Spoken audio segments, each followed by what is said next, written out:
یہ آج جو ہم اور آپ کو دنیا کی تعلیم الگ, دین کی تعلیم الگ, یہ جو نعرہ لگایا گیا جوانوں, یہ نعرہ مسلمانوں کا نہیں ہے, اسلام کی فکر نہیں ہے. یہ تو رونیسانس کے بعد دشمنوں نے ایجاد کیا ہے. کس کے خلاف؟ پوپ کے خلاف, عیسائی مذہب کے خلاف, منحرف مذہب کے خلاف کہا تھا کہ ہمیں نہ عیسائی مذہب چاہیے نہ ان کی تعلیمات چاہیے.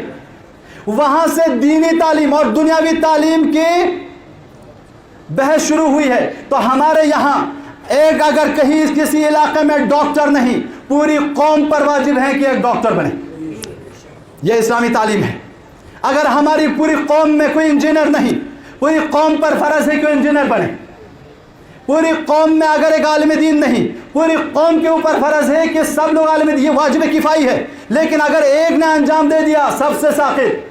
جس طرح جنازے کو ہم دفناتے ہیں, جنازے کو دفنانا سب پر واجب ہے. یہ واجب کفائی ہے. یعنی کیا واجب کفائی؟ واجب کفائی یہ ہے کہ آپ میں سے, ہم میں سے کوئی ایک دفنا دے تو سب سے ساقط ہو جاتا ہے. اسی طرح اگر قوم میں ڈاکٹر نہیں, انجینئر نہیں, پروفیسر نہیں, عالم نہیں, کوئی ایک بن جائے تو سب سے ساقط. لیکن اگر کوئی ایک نہ بنے, سب اپنے واجب گردن میں لے کر مریں گے تو امام کو کیا جواب دیں گے؟ صلوات پڑھتے محمد و آل محمد پر.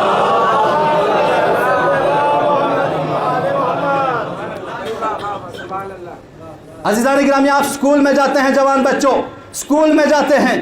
سکول کی تعلیم عبادت ہے. اس ماسٹر کی باتوں کو غور سے سننا عبادت ہے. آپ یونیورسٹیز میں جاتے ہیں, پروفیسر اور لیکچرر کی بات کو غور سے سننا عبادت ہے. جس طرح اس فرش اعضاء پر شعراء کو, مرثیہ خوانوں کو, علماء کو, خطبہ کو سنتے ہو, یہ عبادت ہے. اسلام کی نگاہ میں سکول میں جانا, یونیورسٹیز میں جانا, تعلیم حاصل کرنا, پروفیسر کے سامنے اس کی بات غور سے سننا, وہ بھی عبادت ہے. ضروری ہے. لہذا اس وقت ہمارا پروفیسر جب سمجھے گا کہ میں عبادت کر رہا ہوں تو وہ صحیح پڑھائے گا. ہمارا بچہ اس نیت سے جائے گا کہ میں عبادت کر رہا ہوں تو اس میں خلوص ہوگا.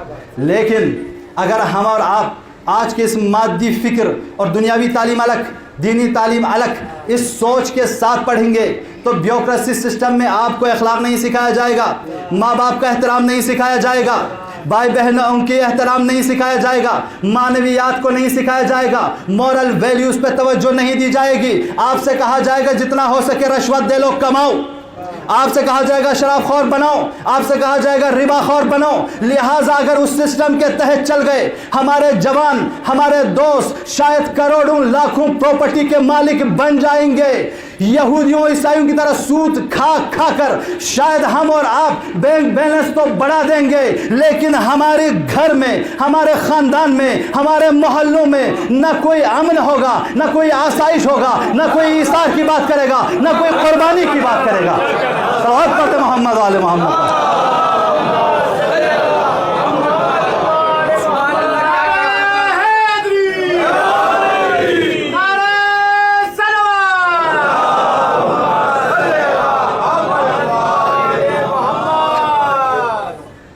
عزیزان گرامی, جوانان عزیز, اس فرش اعضاء پہ آئے ہو, قدر کرو. یہ فرش اعضاء ہم اور آپ کو بتاتا ہے کہ آپ کا میدان جنگ کیا ہے. آج ہمارے جوان بہترین اسکالر بنے, بہترین تعلیم یافتہ بنے. الحمدللہ ہمارے جوان بہت ترقی کر رہے ہیں, بہت آگے بڑھ رہے. ہم جس قوم سے ہمارا تعلق ہے, شہر کارگل کے کوئی خاندان ایسا نظر نہیں آئے گا جہاں پہ گریجویٹ یا پوسٹ گریجویٹ کے لوگ نہیں ہو. کوئی خاندان ایسا نظر نہیں آئے گا جہاں پہ پڑھے لکھے نہ ہو. ہمارے بہت سے جوان 200 کے قریب ابھی وہاں کی آبادی نہیں ہے, پی ایچ ڈی اسکالر ہیں. اور مجھے یقین ہے کہ ہمارے دہلی میں موجود شیعہ جوانوں میں بھی وہی کوالٹیز ہوگی, بہت ترقی پہ ہوں گے. چونکہ اگر ہم اور آپ آگے نہیں جائیں گے, بھئی ہم اور آپ اس دنیا میں ہندوستان کی حکومت چلانے کے لیے بہترین کوالیفیکیشن کی ضرورت ہے. آپ کے یہاں سے کوئی کونسل جیتتا ہے تو بہترین انسان کو, ایم ایل اے جیتتا ہے تو بہترین انسان کو, پڑھے لکھے انسان کو, جو بھی ایڈوائزر ہوگا آپ کے پرائم منسٹر کا وہ بہترین عالم ہوگا, پڑھا لکھا شخص ہوگا. تو ہم دنیا کی چھوٹی سی سیاست چلانے کے لیے بہترین پڑھے لکھے لوگوں کو انتخاب کرتے ہیں,